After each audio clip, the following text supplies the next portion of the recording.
Community medicine ও public health subject.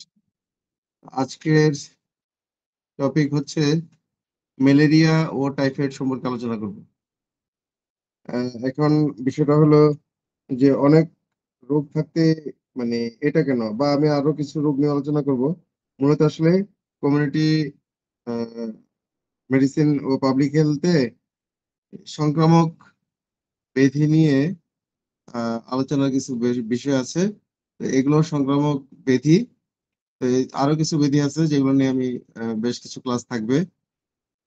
কারণ public হেলথের মানে যদি পাবলিক হেলথ বা যেটাকে বলা হয় গণস্বাস্থ্য, মানে একটা বিশাল জনগোষ্ঠীর যদি আপনি স্বাস্থ্য রক্ষা করতে যান, সেক্ষেত্রে সংক্রামক ব্যাধিকে নিয়ন্ত্রণ করা বা সংক্রামক ব্যাধিতে আক্রান্ত জনগোষ্ঠীকে সুস্থ করে তোলার দায়িত্ব তখন কিন্তু আপনার উপর বর্তাবে।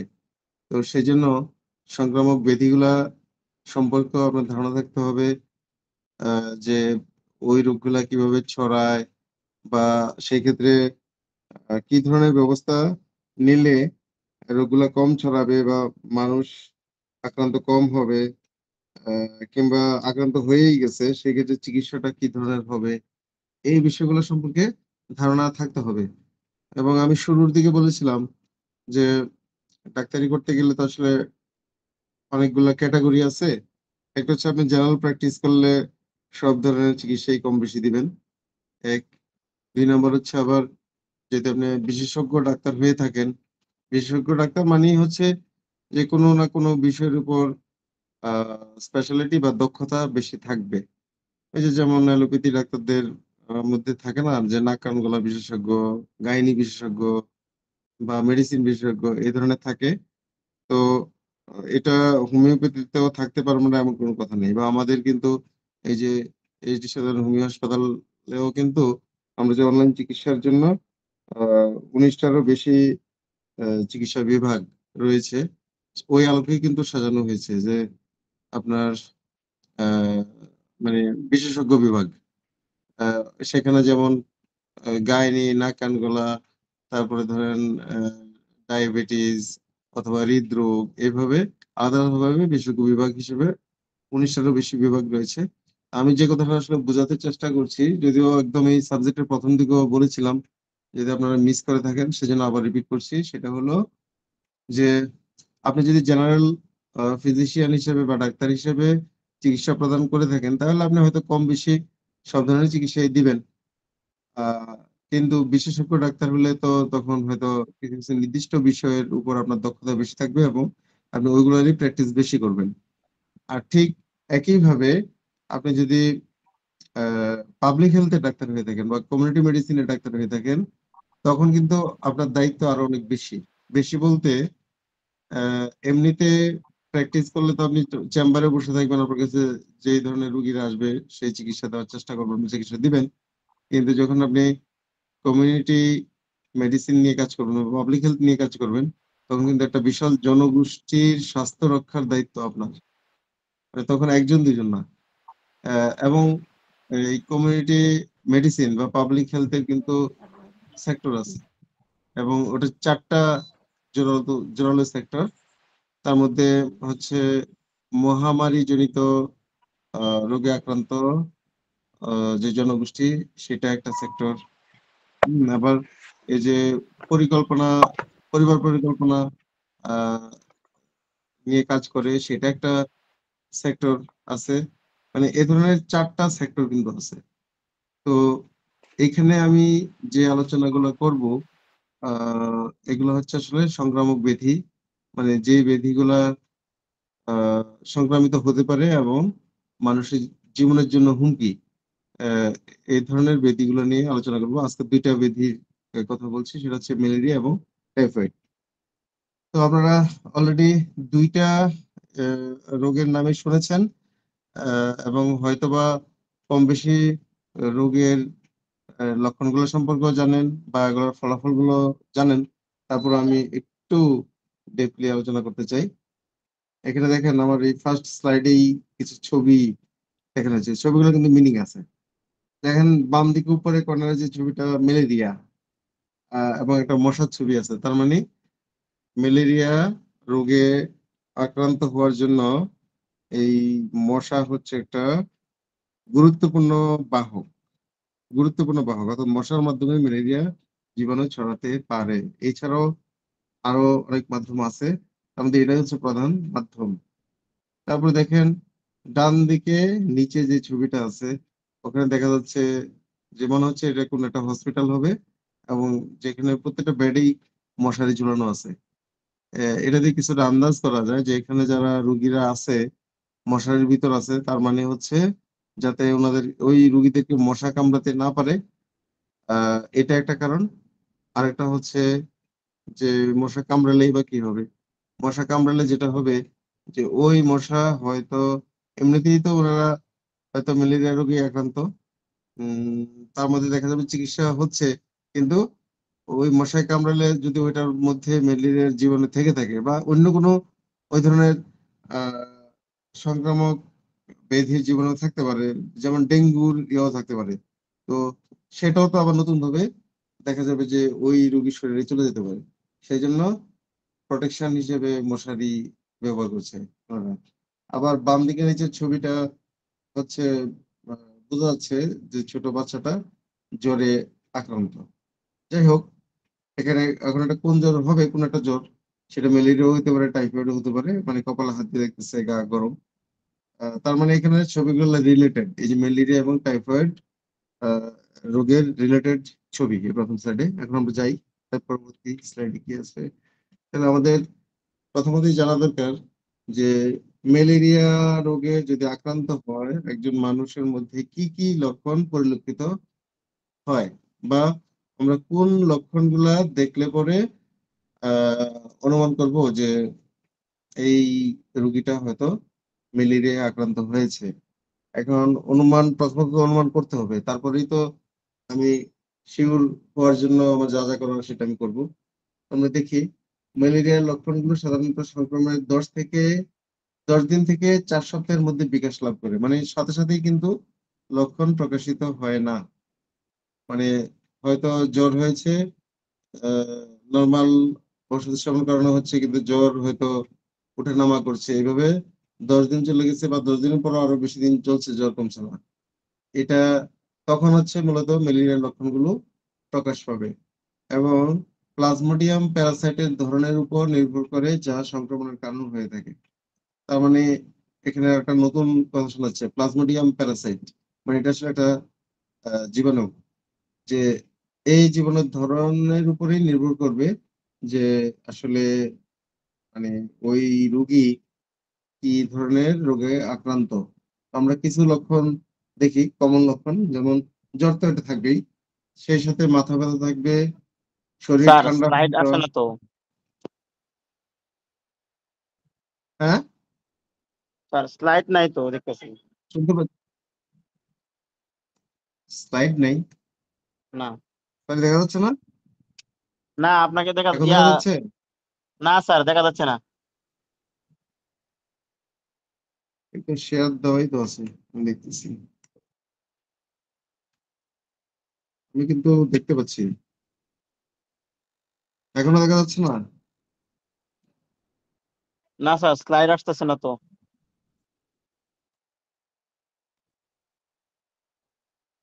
আপনার ছবি আসতেছে খালি। আমি তো, আমার ছবি আসতেছে ঠিক আছে, কিন্তু স্লাইডও তো আমি দেখতে পাচ্ছি। দেখি হয়তো নেটওয়ার্ক কোনো ঝামেলা করতেছি কিনা, দেখতেছি করে যে নেটওয়ার্ক ঝামেলা করতেছে। আবারও নতুন করে শেয়ার দিই তাহলে। এখন দেখা যাচ্ছে? না স্যার, এখনো স্লাইড দেখা যাচ্ছে না? না স্যার শুধু আপনার ছবি আসছে।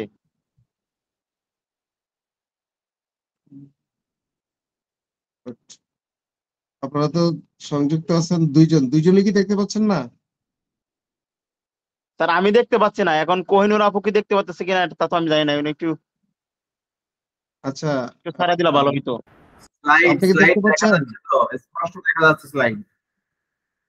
সেটাই তো, আমি তো দেখতেছি যে স্লাইড দেখা যাচ্ছে। আগে দেখা যায়নি। হ্যাঁ, আপনি দেখতে পাচ্ছেন? জি জি, মাত্র। স্যার আমার না আসতেছে না, তাহলে আমি আবার কাইটা ঢুকি। আচ্ছা, তাহলে আপনার হয়তো নেটওয়ার্কে কোনো ঝামেলা হচ্ছে, আপনি আবার কেটে ঢুকেন, ঠিক আছে? তো যাই হোক, সাধারণ লক্ষণগুলোর মধ্যে তার মানে জ্বর, মাথা ব্যথা, শরীর ঠান্ডা হয়ে যাওয়া, এটা কিন্তু একটা বিশেষ লক্ষণ। মানে স্বাভাবিক জ্বর হলে যেটা হয় যে জ্বরের তীব্রতা অনুসারে হয়তো তাপমাত্রাটা বেশি কম হতে পারে, কিন্তু কন্টিনিউয়াস মানে যে কয়েকদিন জ্বর থাকবে সে কয়েকদিন কিন্তু শরীর ঠান্ডা কিন্তু থাকে না, গরমই থাকে। বাট এই ক্ষেত্রে আহ, শরীর হঠাৎ হঠাৎ করে ঠান্ডা হয়ে যেতে পারে, মানে ঠান্ডা ওই রুগী দেখবে যে শরীর ঠান্ডা হয়ে গেছে হঠাৎ করে, আবার দেখা যাবে যে কাঁপুনি দিয়ে জ্বর আসছে। তাই এটা একটা বিশেষ লক্ষণ। আর হচ্ছে পেশিতে ব্যথা হবে, মেজমেজে ব্যথা হবে, ঘাম হবে, হ্যাঁ, তারপর বমি বমি ভাব থাকবে। এই যে বমি বমি ভাব থাকা, এটা একটা বিশেষ লক্ষণ। তো এইগুলা হচ্ছে মূলত লক্ষণগুলো যদি খুব পরিলক্ষিত হয় তাহলে সন্দেহ করতে হবে। এবং যদি দেখেন যে জ্বরটা 10 দিন পার হয়ে গেছে, তাও মানে জ্বর পুরোপুরি ভালো হচ্ছে না এবং এই লক্ষণগুলা আছে, তাহলে সন্দেহ করতে হবে যে ম্যালেরিয়া জ্বর কিনা।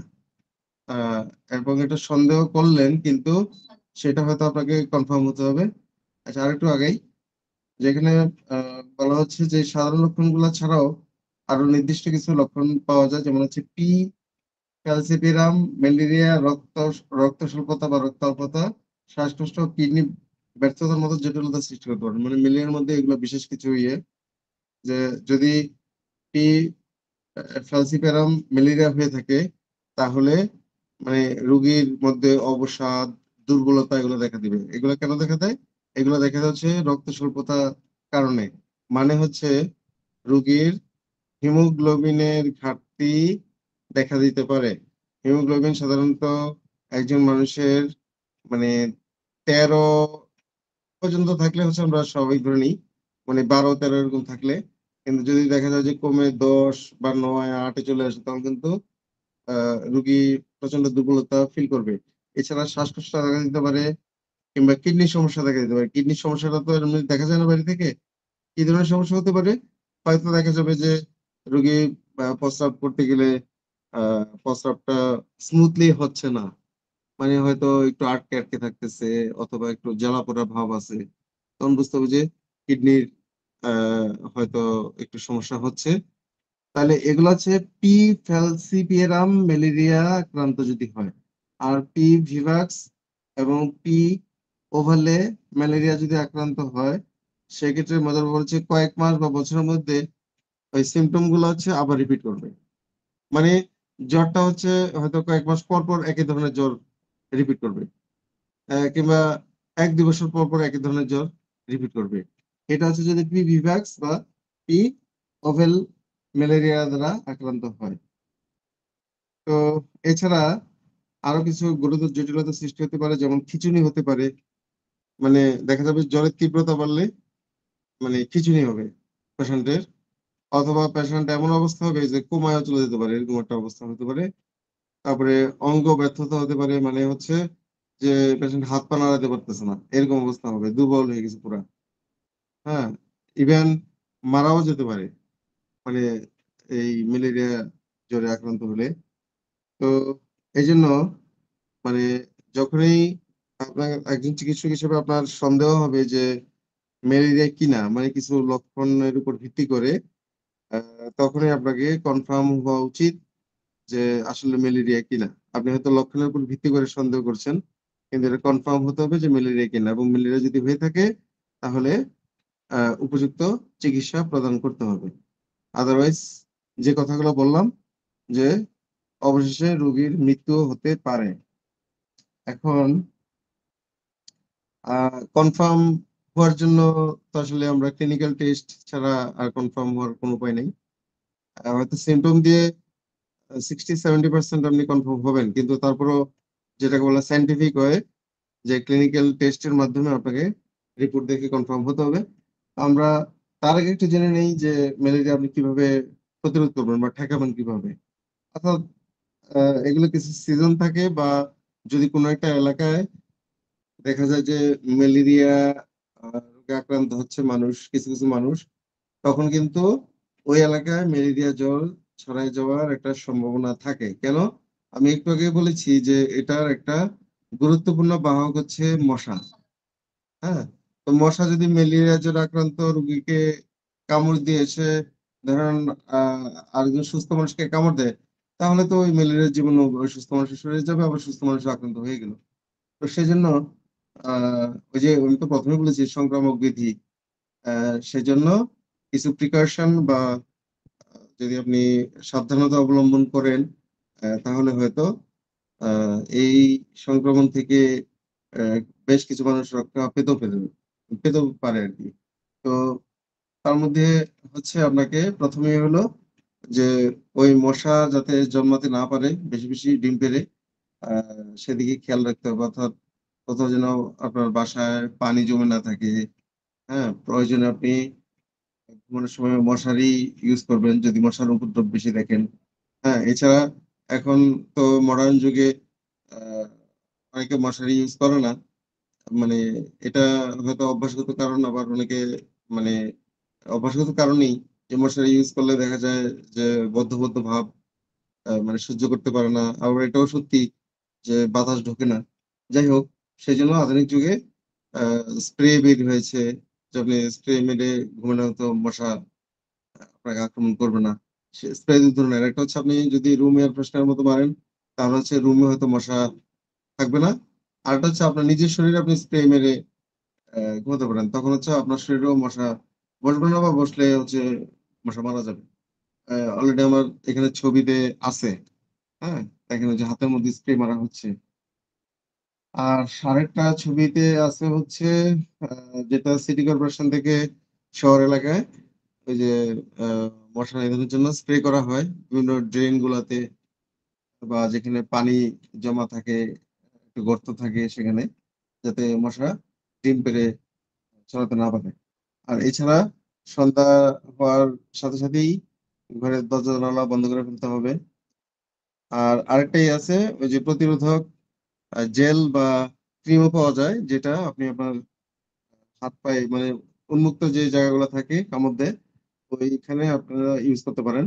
তাহলেও মশা মরে যায় ওখানে কামড় দিলে বা বসলে। তো এগুলো হচ্ছে মোটামুটি প্রিকশন বা যেটা বললাম যে প্রতিরোধ করার জন্য। আ কারণ যেহেতু মশাটাই হচ্ছে গুরুত্বপূর্ণ একটা মাধ্যম। তাহলে আমরা আ প্রতিরোধ করার জন্য কি ব্যবস্থা নেওয়া উচিত এই বিষয়গুলো জানলাম। এখন দেখি যেটা আরেকটা গুরুত্বপূর্ণ বিষয় একটু আগে বলেছিলাম যে আপনাকে ডাক্তার হিসেবে সিওর হতে হবে যে রোগী আ ম্যালেরিয়া জ্বরে আক্রান্ত হয়েছে কিনা, নাকি অন্য কোনো জ্বর। আপনি হয়তো সিম্পটম এর উপর বেস করে অনেকটা অনুমান করছেন বা আপনার অনুমান 60-70% সত্যি আ যে রোগী ম্যালেরিয়া জ্বরে আক্রান্ত বা ম্যালেরিয়া প্যারাসাইটে আক্রান্ত।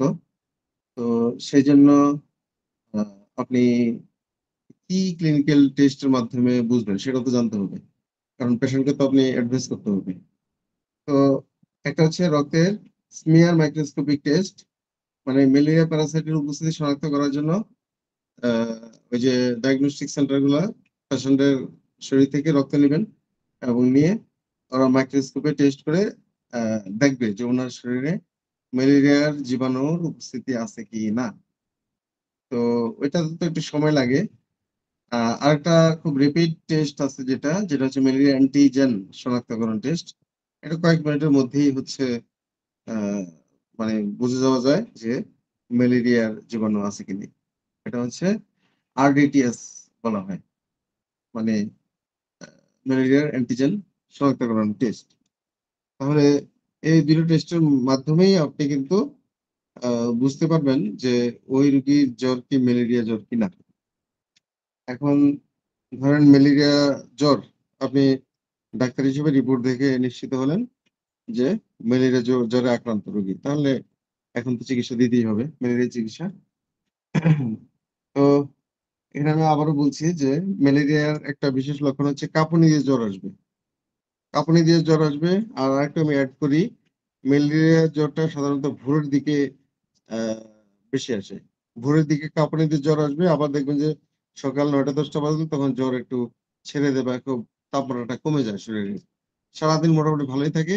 এই সন্ধ্যার পরে বা ভোরবেলায় হচ্ছে এই কাঁপুনি দিয়ে জ্বর আসে এবং জ্বরটা অনেক টেম্পারেচার তখন বেশি থাকে।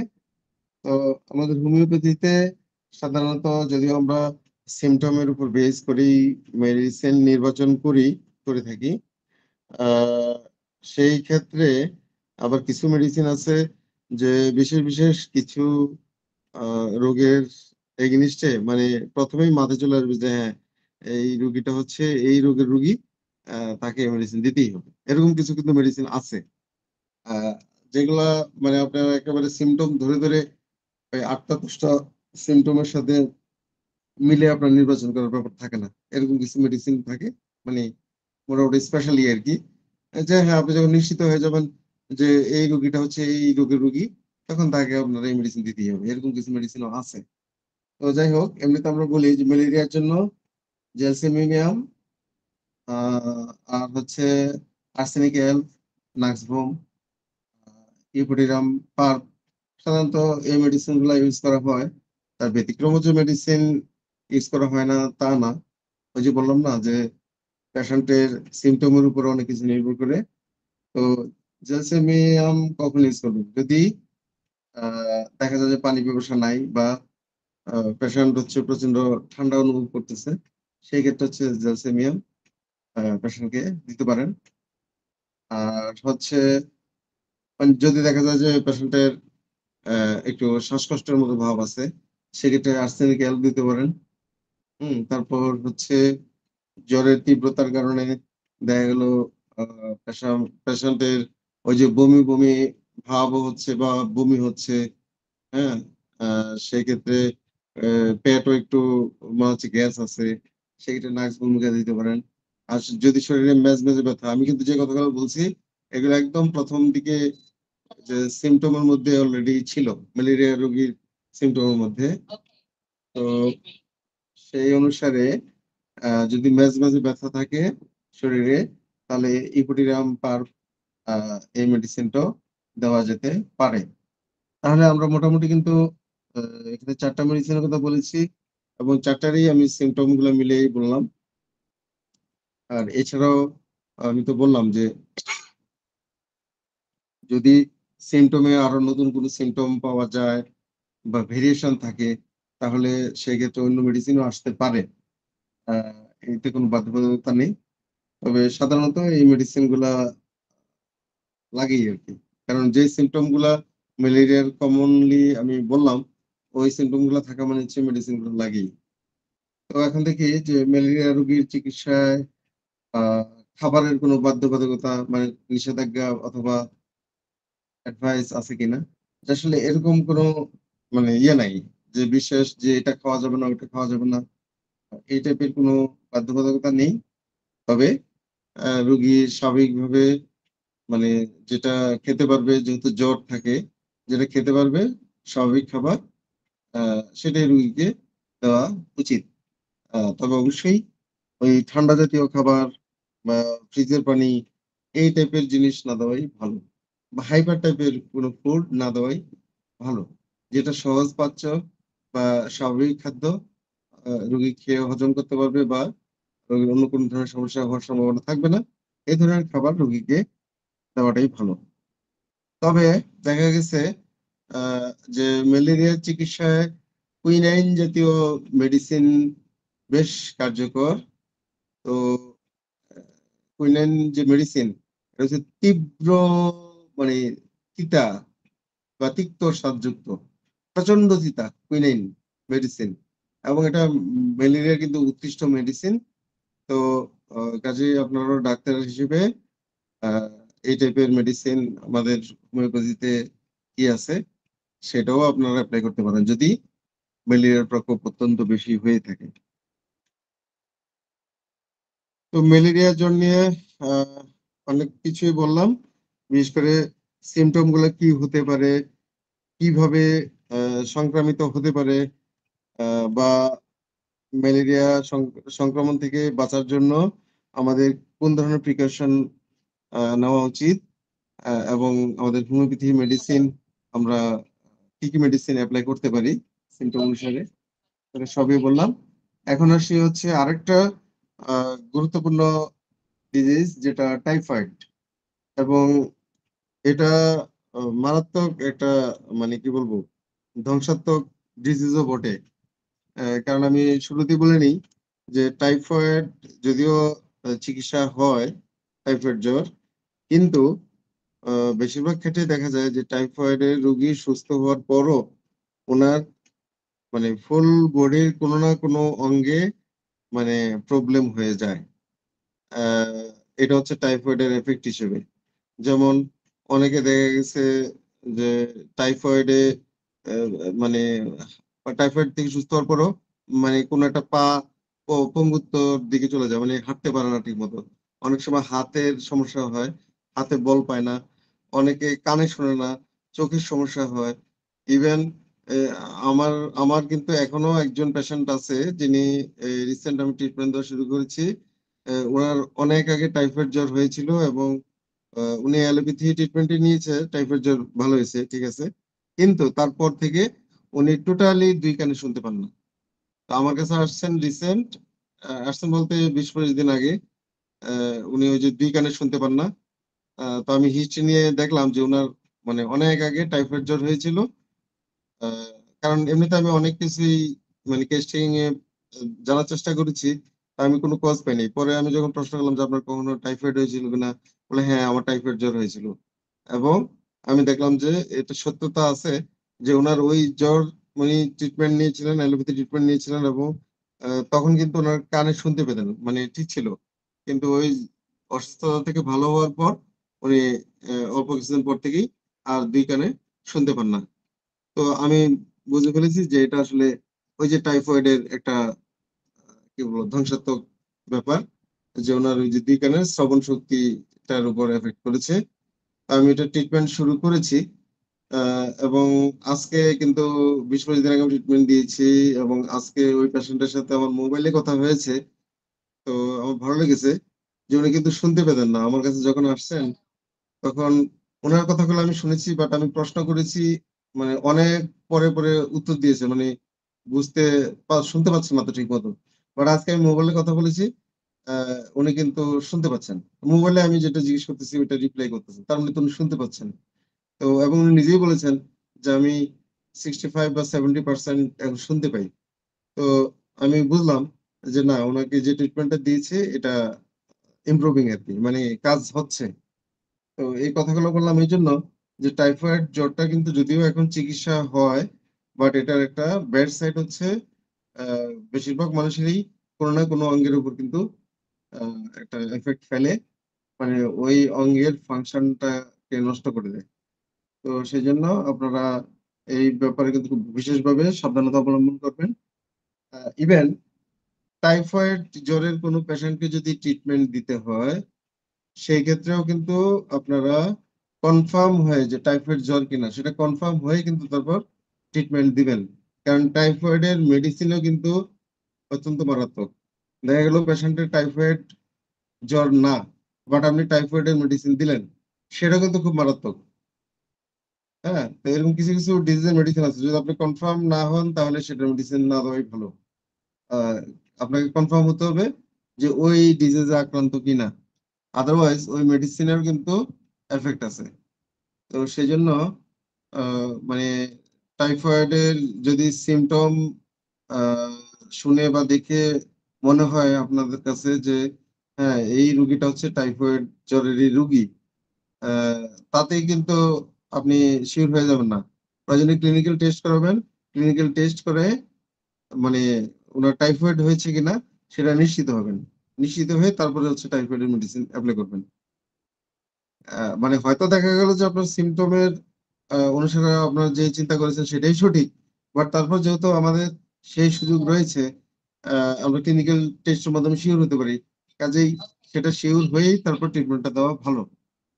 এনিওয়ে, তো এটা কোন ধরনের জ্বর? এটা হচ্ছে একটা ব্যাকটেরিয়াল ফিভার, এটা দু ধরনের হয়ে থাকে। একটা হচ্ছে সালমোনেলো টাইফি, আর একটা সালমোনেলো প্যারাটাইফি। এই টাইফয়েড হচ্ছে দুই ধরনের, একটা সালমোনেলো টাইফি আর একটা হচ্ছে সালমোনেলো প্যারাটাইফি।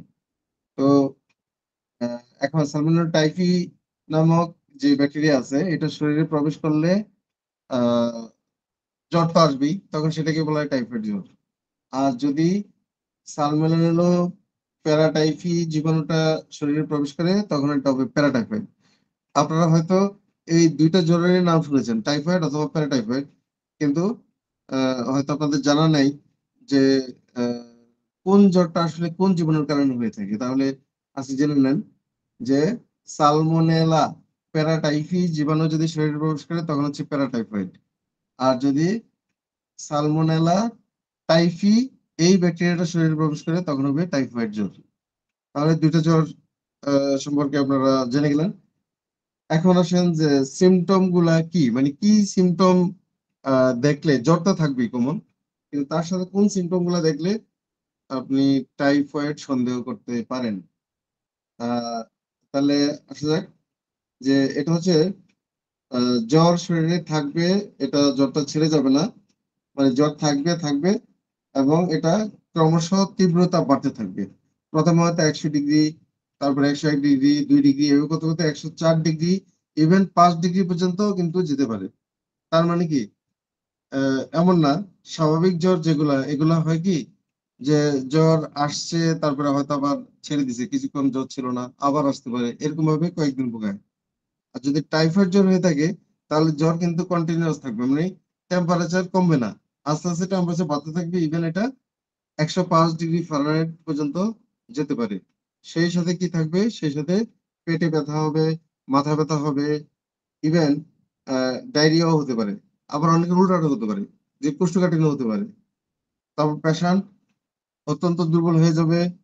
আর দু একজন পেশেন্টের কিন্তু প্রচুর পরিমাণে বমিও হতে পারে। এই সিমটম গুলা যদি দেখেন, তাহলে প্রথম সিমটম হচ্ছে জ্বর কন্টিনিউয়াস থাকবে এবং এটা তীব্রতার দিকে চলে যাবে, 103 ডিগ্রি, 4 ডিগ্রি, 5 ডিগ্রি পর্যন্তও যেতে পারে। সেই সাথে পেটে ব্যথা হবে, পেটে ব্যথা হবে, মাথা ব্যথা হবে, অনেকের মানে লুজ মোশন হতে পারে, আবার অনেকের কোষ্ঠকাঠিন্য হতে পারে, আবার অনেকের মানে প্রচন্ড পরিমাণে বমি হতে পারে।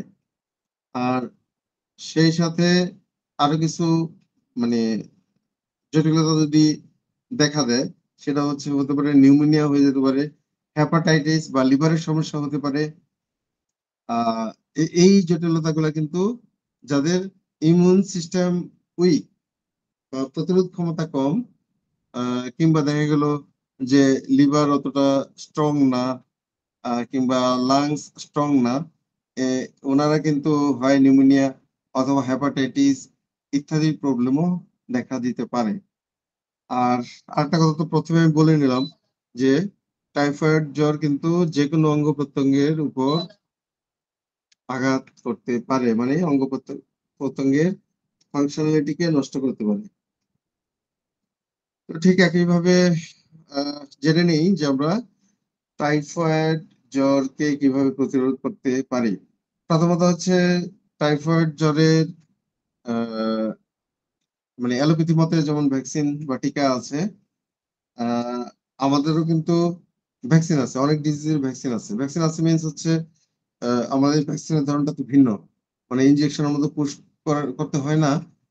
মেডিসিনটা হচ্ছে ওরাল মেডিসিন, খাওয়ানো হয়। বাট এই ব্যাপারে হচ্ছে আপনার আলাদাভাবে কোন মেডিসিনটা কখন ভ্যাকসিন হিসেবে কাজ করবে বা কোন ডোজে ভ্যাকসিন হিসেবে কাজ করবে, ওটা আলাদাভাবে আপনাদেরকে স্টাডি করতে হবে। মানে ভ্যাকসিন কিন্তু এমনিতে শুধু মেডিসিন খাওয়াই দিলেই হবে না, ওই মেডিসিনটাই কিভাবে ভ্যাকসিনের মতো কাজ করবে, সেটা ডোজ কি হবে, বা শক্তি কি হবে, এই সমস্ত বিষয়ে আপনাদের স্টাডি করতে হবে। আলাদা ভ্যাকসিনোলজি নামে সাবজেক্ট আছে, সেগুলা যদি করেন তাহলে আপনারাও আমাদের এই ধরনের ভ্যাকসিন হিসেবে অসংখ্য মেডিসিন আছে, মানে ইউজ করা যায়। যাক, তাহলে আহ, এটা একটা প্রিকশন। আর হচ্ছে শাকসবজি, ফলমূল এবং রান্নার বাসনপত্র সবসময় কিন্তু পরিষ্কার করে তারপর মানে রান্না করা উচিত, ফলমূল খেতে গেলে পরিষ্কার করে খেতে হবে, বাসনপত্র পরিষ্কার করে খাবার খেতে হবে।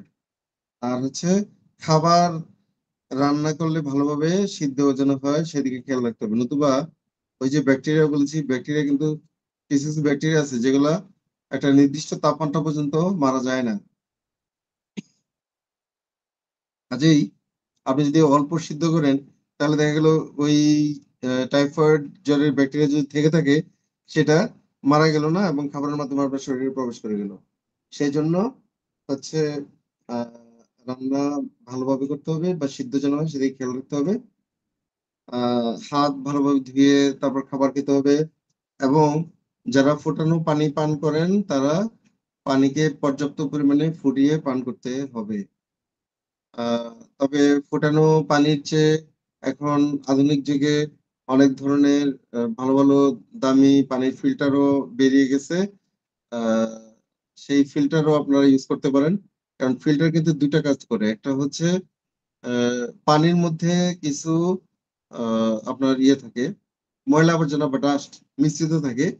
আপনি যদি পানি ফুটান তাহলে কি হবে, পানি আপনি খুব ভালোভাবে ফুটালেন, সেক্ষেত্রে হয়তো জীবাণুগুলা মারা যাবে, মানে ভাইরাস ব্যাকটেরিয়া মারা যাবে, বাট পানির মধ্যে যে ডাস্ট গুলা থাকবে ওই ডাস্ট কিন্তু পানিতে রয়েই যাবে, কারণ আপনি তো ফুটিয়েছেন, ওটা তো আর ছাঁকেন নাই। তাহলে আপনি যদি ওই সিদ্ধ পানি খান তাহলে যেটা হবে, জীবাণু হয়তো ঢুকলো না কিন্তু ডাস্ট কিন্তু আপনার শরীরে চলে গেল। ইভেন যদি পানিতে আয়রন বেশি থাকে সে আয়রনটাও চলে গেল, আর্সেনিক যদি থাকে সেটাও চলে গেল। হ্যাঁ, যদি সিলিকা থাকে সেটাও পানির সাথে আপনার বডিতে চলে গেল, তাহলে সেগুলো তো ক্ষতি করতে পারে। আর আরেকটা হচ্ছে যে পানি যদি খুব বেশি ফুটে না, পানির মধ্যে যেটা ন্যাচারাল মিনারেল ওই মিনারেল কিন্তু নষ্ট হয়ে যায়। সেই জন্য বেটার হচ্ছে বা বেস্ট হচ্ছে ফিল্টার ইউজ করা এবং ফিল্টারের পানি পান করা। তার কারণ হচ্ছে ফিল্টারে এবং বেশি লেয়ারের ফিল্টার যদি ইউজ করেন সেটা বেটার, এই কারণে যে এক একটা লেয়ারের কিন্তু এক ধরনের ভূমিকা আছে। কোনো কোনো লেয়ার হচ্ছে আপনার পানির ডাস্টটাকে ছেঁকে দেয়, আবার কোনো কোনো লেয়ার হচ্ছে জীবাণুটাকে আটকে দেয়। হ্যাঁ, জীবাণুর জন্য কিন্তু কাজ করে। আবার কিছু লেয়ার থাকে যে ওখানে মিনারেলটা ওই যে ফিল্টারিং এর কারণে যখন নষ্ট হয়ে যায় তখন ওই লেয়ার থেকে হচ্ছে মিনারেলটা আবার পানিতে এড হয়। সেজন্য সায়েন্টিফিক্যালি কিন্তু এখন এখন কিন্তু এই ধরনের মানে ফিল্টার আছে। আপনাকে হয়তো টাকা বেশি খরচ করতে হবে, বাট আপনি কিন্তু বিশুদ্ধ পানি এবং মিনারেল যুক্ত পানি আপনি খেতে পারবেন। মানে ফুটানো পানির চেয়েও উত্তম। আচ্ছা, আর হচ্ছে বোতলজাত পরিশোধিত বা ফুটানো পানিতে বরফ তৈরি করা না হলে সেই বরফ মিশিয়ে পানি বা অন্য কোনো পানীয় পান করা থেকে বিরত থাকা। মানে এখানে যেটা বলা হচ্ছে সেটা হচ্ছে আমরা তো মানে অহরহ ওইদিকে খেয়ালই করি না। ওই যে অনেক সময় দেখা গেছে যে বিভিন্ন জুস বা ইয়ে করার সময় কি করি, এক্সট্রা বরফ সেখানে মিক্স করে নিই। এখন কথা হলো ওই এক্সট্রা বরফটা কিভাবে তৈরি করা হয়েছে, হয়তো ওই যে বরফ কলে বরফ তৈরি করে হয়েছে ওখান থেকে নিয়ে চলে আসছে। ওই পানি যে কতখানি বিশুদ্ধ ছিল সেটা একমাত্র ওনারাই জানে। তো সেজন্য বলা হচ্ছে যে আপনি যদি ঘরে হয় সেক্ষেত্রে আপনি বিশুদ্ধ পানি ওই যে কেসের মধ্যে নিয়ে যদি আপনি রেফ্রিজারেটরে বরফ বানান সেটা আপনি সে বরফটা আপনি খেতে পারেন, সেটাতে রিস্ক কম। বাট আমরা তো অহরহ খাচ্ছি, এখন ওই বরফের মাধ্যমেও তো ব্যাকটেরিয়া আপনার শরীরে প্রবেশ করে যেতে পারে যদি পানিটা বিশুদ্ধ না হয়ে থাকে আর কি ওই বরফের। তারপর আমরা যেমন স্ট্রিট ফুড খাই, রাস্তার পাশের দোকানের ওপেন খাবার আছে ওগুলা খাই। মানে যদিও হয়তো আপনাদের মনে হবে যে তাহলে তো খাওয়া দাওয়াই করা যাবে না। না, বিষয়টা আসলে ওরকম না। বিষয়টা হচ্ছে আমাদের প্রত্যেক মানুষের শরীরে তো রোগ প্রতিরোধ ক্ষমতা আছে বা ইমিউন সিস্টেম আছে বডিতে। এবং আমরা যে প্রতিদিন যেভাবে আমাদের লাইফস্টাইল মানে আমরা যেভাবে চলি বা ওপেন খাবার-দাবার খাই, অনেক সময় কিছু মেইনটেইন করি না, তাহলে দেখা যেত আমরা প্রতিদিনই কিন্তু অসুস্থ হয়ে থাকতাম। কিন্তু সেটা কি হয় না? সেটা তো হয় না। কেন হয় না? যে আমাদের শরীরে যে রোগ জীবাণু ঢুকতেছে না প্রতিদিন প্রতি মুহূর্তে তা না কিন্তু ঢুকতেছে। বাট আমাদের যে ইমিউন সিস্টেম আছে সেই ইমিউন সিস্টেম তার বিরুদ্ধে কাজ করে যে কারণে আ সেই জীবাণুগুলো হয়তো আমাদের সেভাবে ক্ষতি করতে পারে না। আ এই কিন্তু তারপর হচ্ছে আমাদের সতর্ক থাকা উচিত। তারপর হচ্ছে যে টয়লেট আ পরিষ্কার রাখা উচিত। কারণ সেখান থেকেও জীবাণু ছড়াতে পারে।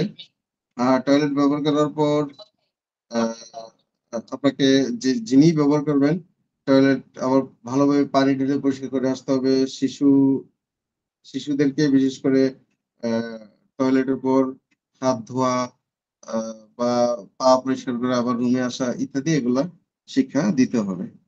তাহলে এগুলো হচ্ছে সবই প্রিকশন যে টাইফয়েড জ্বর থেকে বাঁচতে। তাহলে আমরা একটা জিনিস বুঝতে পারতেছি যে ম্যালেরিয়ার ইয়েটা যেমন একটা বাহক ছিল মসকিটো বা মশা, টাইফয়েডেরটা কিন্তু অন্যরকম। এটা হচ্ছে ব্যাকটেরিয়া জনিত কারণে। ওই যে ২ টা ব্যাকটেরিয়া আমি বলেছি অলরেডি। এবং এটার বাহকটা হচ্ছে কি তাহলে? এটার বাহকটা হচ্ছে বিশেষ করে পানি। মানে পানির মাধ্যমে এটা ছড়ানোটা খুব সহজ। পানি বা খাবার ইত্যাদির মাধ্যমে। এখন আ টাইফয়েড জ্বর যে হয়েছে সেটা আপনি কিভাবে নিশ্চিত হবেন? যে সিম্পটম গুলো বলেছি ওই সিম্পটম মানে সিম্পটম গুলো থেকে 60-70% আপনি হয়তো অনুমান করলেন যে টাইফয়েড জ্বর। বাট সায়েন্টিফিক ওয়েতে আপনি যদি আহ, মানে নিশ্চিত হতে চান তাহলে পেশেন্টকে যে টেস্টটা করাতে হবে সেটা হচ্ছে ওয়েডাল টেস্ট বা ভিডাল টেস্টও বলতে পারেন। হ্যাঁ, এই ওয়েডাল টেস্ট করলে সেখানে 4টা প্যারামিটার আছে। এগুলো স্ট্যান্ডার্ড হচ্ছে রেশনালি 80 করে থাকে। যদি তার নচ্চর হয় তাহলে বুঝতে হবে যে নচ্চর বলতে যদি বেড়ে যায় তাহলে বুঝতে হবে যে হ্যাঁ উনি টাইফয়েডের জীবাণুতে আক্রান্ত। তাহলে একটাই টেস্ট। যদি দেখা যায় এরকম জ্বরের তীব্রতা আছে, টাইফয়েডের টেস্ট দিলেন এবং যদি সেখানে পেয়ে যান তাহলে তো আপনি নিশ্চিত হয়ে গেলেন এবং ওই পেশেন্টের ট্রিটমেন্টটা অনেক ভালোভাবে দিতে হবে। তো এই জ্বরের ঝুঁকি কাদের বেশি? এটার ঝুঁকি বেশি হচ্ছে শিশুরা।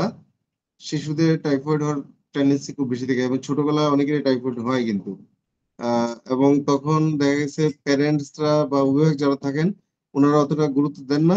আহ, হয়তো টাইফয়েডের চিকিৎসা নিয়ে মানে টাইফয়েডটা ভালো হয়ে যায় কিন্তু বড় হওয়ার পর দেখা যায় কোনো একটা অঙ্গে সমস্যা দেখা যায়। কেউ পঙ্গু হয়ে যায়, কেউ ওই যে কান শোনে না, কেউ চোখে দেখে না, কেউ হাতে বল পায় না, মানে ভ্যারাইটিস টাইপের। যেহেতু টাইফয়েডের এই ধরনের একটা সম্ভাবনা থাকে তো সেজন্য ট্রিটমেন্টটা খুব ভালোভাবে দিতে হবে। আর হচ্ছে যে যাদের নাকি রোগ প্রতিরোধ ক্ষমতা কম থাকে, যেমন এইচআইভি যদি পজিটিভ থাকে বা এইডস এর যারা পেশেন্ট এদের তো ইমিউন সিস্টেম কাজ করে না, এরাও টাইফয়েডে আক্রান্ত হওয়ার সম্ভাবনা খুবই বেশি থাকে। আর যে এরিয়াতে টাইফয়েড জ্বর দেখা যায় কিছু মানুষের মধ্যে দেখা দিয়েছে, যেহেতু এটা সংক্রামক ব্যাধি কাজেই পানির মাধ্যমে বা কোনো খাবার দাবারের মাধ্যমে এটা ছড়াতে পারে বা আরো মানুষ আক্রান্ত হতে পারে। এখন আমাদের হোমিওপ্যাথিতে টাইফয়েডের ট্রিটমেন্টে কোন মেডিসিন আমরা ব্যবহার করে থাকি? ওই যে আমি একটু আগে বলেছিলাম যে কিছু মেডিসিন আছে যে মানে রোগীর রোগের কথা শুনলেই বা বুঝতে পারলেই মোটামুটি ওই মেডিসিনটা কনফার্ম যে মেডিসিনটা দিতেই হবে। তো এই ধরনের একটা মেডিসিন হচ্ছে ব্যাকটেশিয়া। ব্যাকটেশিয়া টাইফয়েডের পেশেন্টকে সাধারণত এটা দেওয়া হয়। তো তার মধ্যেও যেহেতু সিমটম একটা ব্যাপার আছে, ব্যাকটেশিয়া পেশেন্টরা কেমন হয়ে থাকে? সাধারণত পেশেন্টরা প্রলাপ বকতে থাকে। মানে এটা আপনারা হয়তো জানেন বা শুনেছেন যে জ্বরের তীব্রতা যদি বেড়ে যায় 104 ডিগ্রি, 3 ডিগ্রি বা 5 ডিগ্রি তখন মানুষ আল্টুম পাল্টুম কথা বলতে থাকে, প্রলাপ বকে আর কি। তো ওই প্রলাপ যদি বকতে থাকে মানে এটা তো আসলে টাইফয়েড জনিত কারণে, তখন হচ্ছে ব্যাপটিসিয়া এই মেডিসিনটা অ্যাপ্লাই করার উপযোগী। আর এছাড়া টাইফয়েড জ্বর হচ্ছে মস্তিষ্ককে প্রভাবিত করতে পারে, মানে স্নায়ুর উপর এটা এফেক্ট ফেলে এবং যে কারণে পেশেন্ট প্রলাপ বকবে এবং বিভ্রান্তির মধ্যে থাকবে পেশেন্ট। মানে দেখবেন যে এমন সব অদ্ভুত টাইপের কথা বলতেছে যে পেশেন্ট মনে হচ্ছে যে স্মৃতি হারায় ফেলছে বা কিছু বুঝতেছে না এই ধরনের। তো সেই জন্য ব্যাপটিসিয়া মেডিসিনটা খুবই উপযোগী। আর এছাড়া শরীরে ঘা দেখা দিতে পারে, অথবা দেখা যাবে যে মানে ঘুমের প্রাধান্যতা আহ, বেড়ে যাবে। মানে পেশেন্ট কথা বলতেছে চোখ বন্ধ করে ঘুমিয়ে গেছে এই ধরনের। মানে এই ধরনের ক্ষেত্রে ব্যাপটিসিয়াটা খুবই উপযোগী। তো এটা আসলে তীব্রতার উপর ভিত্তি করে আপনারা 15 ফোঁটা থেকে 20 ফোঁটা পর্যন্ত 2 বা 3 টাইমস ডেইলি এভাবে অ্যাপ্লাই করতে পারেন। আর যদি এটা পটেন্সি ইউজ করা হয় 2 ধরনের, মাদার টিংচার এবং পটেন্সি। আমি এটা মাদার টিংচার কথা বললাম। যদি পটেন্সি ইউজ করা হয় যেমন 200, সেক্ষেত্রে আপনি দিনে 3 বার 2 ফোঁটা করে উইথ ওয়াটার খেতে দিতে পারেন। আর আরেকটা হলো টাইফয়েডে বলেছিলাম যে পেটে ব্যথা হতে পারে, ডায়রিয়া হতে পারে, অনেকের কোষ্ঠকাঠিন্য হয়। আর রোগীর হচ্ছে উচ্চ লিউকোসাইট বা প্রোটিন সামগ্রী সহ আলাদা তরল মল অনুভব করতে পারে, মানে মলের সাথে মনে হবে পিচ্ছিল বা মিউকাস জাতীয় পদার্থ যাচ্ছে এই ধরনের। তারপরে পেটের মধ্যে ভুটভাট আওয়াজ হতে পারে। হুম। তারপর হঠাৎ করে দেখবেন যে পেশেন্ট উদাসীন হয়ে গেছে, মানে আপনি জিজ্ঞেস করতেছেন ৩-৪টা কথা, পেশেন্ট আপনি তাকাই আছে, উদাসীন। হ্যাঁ, তো এই ধরনের ক্ষেত্রে ব্যাপটিসিয়াটা খুবই উপযোগী। Either mother tincture or potency, এবং আমি দুইটারই ডোজ বললাম। আরেকটা মেডিসিন আছে চায়না, সেটা দেওয়া যায় কখন, যদি ওই যে বলেছিলাম যে হাত পা হঠাৎ করে ঠান্ডা হয়ে গেছে, হ্যাঁ, অথবা জ্বরের কারণে হেমাটোলজিক্যাল পরিবর্তন যদি দেখা দেয়, রোগীর কাঁপুনি দিচ্ছে, হঠাৎ করে বমি বমি ভাব, ভার্টিগো মানে মাথা ঘোরাচ্ছে, বমি হচ্ছে, মাথা ব্যথা হচ্ছে এই ধরনের, অথবা মুখ লাল হয়ে গেছে, তারপরে মানে আহ মুখ শুকিয়ে গেছে, এই ধরনের যদি হয়, বা তৃষ্ণা, প্রবল তৃষ্ণা আছে, এবং ঘুম ঘুম ভাব আছে, এই ধরনের যদি হয়, তাহলে চায়না এই মেডিসিনটা অ্যাপ্লাই করতে পারেন। এটা হচ্ছে 10 ফোঁটা করে ডেইলি 3 টাইমস। তাও এটা আহ, মানে মাদার টিংচার, অথবা যদি পটেন্সি ইউজ করেন তাহলে 2 ফোঁটা বা ম্যাক্সিমাম 3 ফোঁটা আহ, 2 বার ইউজ করবেন। এই হচ্ছে মোটামুটি টাইফয়েডের চিকিৎসায় আমাদের যে মেডিসিন গুলো ইউজ করা হয়। তার মধ্যেও বলছি আমি যে সিমটমের উপর বেস করে অন্য কোনো মেডিসিন আসতেও পারে, বাট এগুলো হচ্ছে মোটামুটি কমন আর কি। তো এই হচ্ছে আজকে 2টা সংক্রামক ব্যাধি যেগুলো খুবই গুরুত্বপূর্ণ, ম্যালেরিয়া এবং টাইফয়েড। এই 2টা রোগ নিয়ে আলোচনা করেছি, এবং রোগীর সিমটমের উপর ভিত্তি করে কোন ধরনের মেডিসিন আমরা হোমিওপ্যাথিতে অ্যাপ্লাই করব, বা কোনটার জন্য কোন টেস্ট, সেগুলো আমি বলেছি। তো আশা করি আপনারা বুঝতে পেরেছেন। যদি কোনো কোশ্চেন থাকে করতে পারেন।